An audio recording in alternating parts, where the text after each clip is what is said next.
అందరికీ నమస్కారం. ఈరోజు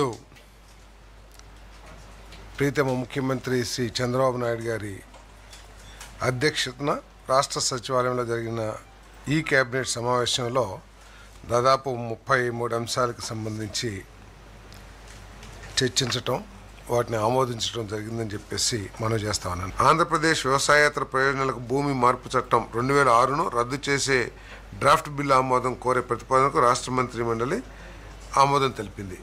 ఈ నాలా కన్వర్షను మనందరం కూడా తెలుసు, ఇల్లు కట్టుకోవాలన్నా కూడా పెద్ద సమస్యగా మారుతూ ఉంది. లేదు ఒక ఇండస్ట్రీని ఏర్పాటు చేసిన నాలా కన్వర్షన్కే చాలా కాలం పడుతూ ఇండస్ట్రియలిస్టులు, పెట్టుబడిదారులు కానివ్వండి, వీళ్ళంతా కూడా మేము అందరం కూడా ఈ నాలా చట్టం మూలంగా అనేక ఇబ్బందులు ఎదుర్కొంటా ఉన్నాం.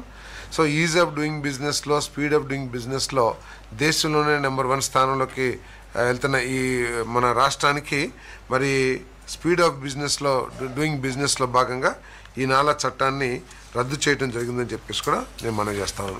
దీని ద్వారా ఏంటంటే ఎప్పుడైతే యూసేజ్ కన్వర్షన్ చేసుకోవాలనుకుంటారో చాలా త్వరగా, సులభతరంగా ఇది సాధ్యమవుతుంది. కాబట్టి ఈ నిర్ణయం తీసుకోవడం జరిగిందని చెప్పేసి మనం చేస్తాను.